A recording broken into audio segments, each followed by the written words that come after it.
കളിയുടെ പ്രധാന ഐറ്റമാണ് മത്സരാർത്ഥികൾ ഉപയോഗിക്കുന്ന പ്രോപ്പർട്ടികൾ. കുട്ട, വട്ടി, അരിവാൾ തുടങ്ങി പല രീതിയിലുള്ള പ്രോപ്പർട്ടികൾ.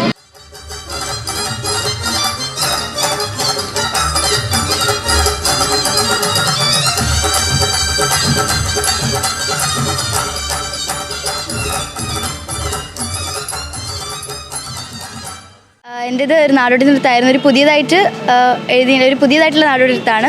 അപ്പോൾ ഒരു താമര എന്ന് പറയുന്ന ഒരു കുട്ടിയുടെ കഥ പറയുന്നതാണ്. ഇതിൻ്റെ ഒരു പ്രമേയം എന്ന് പറയുന്ന ആ ഒരു കഥയാണ്. അപ്പോൾ ഈ കുട്ടിയുടെ കയ്യിൽ നിന്ന് ഈ കുട്ടി ഇങ്ങനെ പാടത്ത് പണിയെടുത്തുകൊണ്ടിരിക്കുന്ന സമയത്ത് ഒരിക്കൽ ഒരു പൊൻവള കിട്ടി. അപ്പോൾ ജന്മിയുടെ അടുത്ത് വരെ ആ വാർത്ത എത്തി. അപ്പോൾ ജന്മി അത് പറഞ്ഞു, ഈ മണ്ണിന് എന്ത് കിട്ടിയാലും അത് എൻ്റെ സ്വന്തമാണെന്നുള്ള രീതിയിൽ പറഞ്ഞു. അപ്പോൾ അവളുടെ കയ്യിൽ നിന്ന് അത് മോഷ്ടിച്ചുകൊണ്ട് പോകാൻ വേണ്ടിയിട്ട് ജന്മിയും പടയാളികളും ഒക്കെ അവിടത്തേക്ക് എത്തി.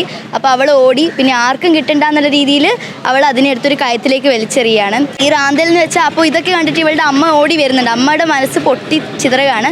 അപ്പോൾ ഇതൊക്കെ കണ്ട് അമ്മ ഓടി വന്നു. പിന്നെ അമ്മ കാലങ്ങൾക്ക് ശേഷം മകൾ ആലോചിച്ചിങ്ങനെ മാനസിക നില മൊത്തം തെറ്റാണ്. അപ്പോൾ അമ്മ ആ ഒരു ഇരുട്ടിൻ്റെ വെളിച്ചത്തിൽ ഈ റാന്തലും എടുത്ത് പോകുന്നത് കാണിച്ചിട്ട് കഥ തുടങ്ങുന്നത്. ഇത് അടിയാത്തി പെണ്ണിൻ്റെ ആ ഒരു കാലത്ത് ഉണ്ടായിരുന്ന മോറം, പിന്നെ അരിവാള് പറഞ്ഞാൽ അത് അവിടുത്തെ തമ്പ്രാനെ കൊല്ലുന്ന ഒരു സീൻ ഉണ്ടായിരുന്നു. അപ്പം അതിന് വേണ്ടിയുള്ള അരിവാള്. ഒരു നാടോടി ശൂർപ്പണകയുടെ കഥ പറയുന്നതാണ്. ശൂർപ്പണകയാണ് ഇതിൻ്റെ ഫോക്കിൻ്റെ പേര്.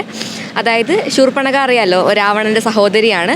പക്ഷേ രാവണനാണെങ്കിൽ ശൂർപ്പണകയുടെ ഹസ്ബൻഡിനെ കൊല്ലുകയുണ്ടായി. അപ്പോൾ ആ പ്രതികാരം തീർക്കാനായിട്ട് ശൂർപ്പണകയാണ് രാമനെയും ലക്ഷ്മണനെയും എരികേറ്റി വിടുന്നത് എന്നുള്ളൊരു കൺസെപ്റ്റിലൂടെ പോകുന്ന ഒരു ഫോക്കാണിത്. ഞാനിപ്പോൾ ഇതിൽ കുറത്തിയായിട്ട് ഞാൻ ശൂർപ്പണകയുടെ കഥ പറയുകയാണ്. അപ്പം കുറത്തി എന്ന് പറഞ്ഞാൽ ടിപ്പിക്കൽ കുറത്തിയുടെ വേഷമാണത്.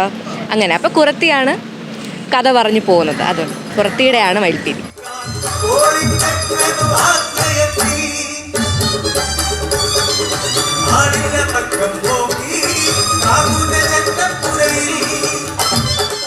അതിൽ മെയിൻ പ്രോപ്പർട്ടിയാണ് ഒന്നിച്ചിലോട്ടം. അതൊരു മീൻസ് നാട്ടിലെ ഒരു കുട്ടീൻ്റെ കഥയാണ്. അപ്പോൾ ഒരു ഒടുക്കായിട്ട് ആ പെണ്ണൊരു ദേവിയാവുന്ന ഒരു കഥയിൽ ഒരു ആദിവാസി പെൺകുട്ടിയുടെ ജീവിത കഥയാണ്. അതുകൊണ്ട് തന്നെ അവളുടെ ജീവിതത്തിൻ്റെ ഭാഗമാണല്ലോ വിറകോളി. അതുകൊണ്ട് ഒരു കുട്ടി ആ കുട്ടിയുടെ അച്ഛന് വേണ്ടി ഒരു ഓട്ടുമണിയായി മാറുന്നതാണ് എൻ്റെ തീം. ഈ കുട്ടിയുടെ അച്ഛനോട് രാജാക്കന്മാർ പറഞ്ഞു, 10 ദിവസത്തിനുള്ളിൽ എനിക്കൊരു മണി ഉണ്ടാക്കി തന്നില്ലേ തൻ്റെ തല വെട്ടുമെന്ന് പറഞ്ഞു. അപ്പോൾ ഈ കുട്ടി ഇത് അറിഞ്ഞ് സ്വയം തീയിലേക്ക് എടുത്ത് ചാടി ആ അച്ഛന് വേണ്ടി തൻ്റെ ജീവൻ കളഞ്ഞൊരു ഓട്ടുമണിയാവുന്നതാണ്. കാലം ഇത്ര മാറിയിട്ടും ഈ പ്രോപ്പർട്ടികളിലൊന്നും യാതൊരു മാറ്റവും സംഭവിച്ചിട്ടില്ല. ഒരു പക്ഷേ ഈ കലയെ ഇത്ര മനോഹരമാക്കുന്നത് ഈ പ്രോപ്പർട്ടികളായതുകൊണ്ടായിരിക്കണം ഇതിലൊന്നും മാറ്റം സംഭവിക്കാത്തത്. കലോത്സവ നഗരിയിൽ നിന്നും ടീം മൂവി വേൾഡ് മീഡിയ.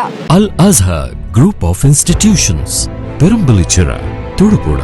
നിങ്ങളുടെ ഡിസൈനർ ഹോം എന്ന സ്വപ്നം യാഥാർത്ഥ്യമാക്കുന്നു. Sanbuild, designed by concepts.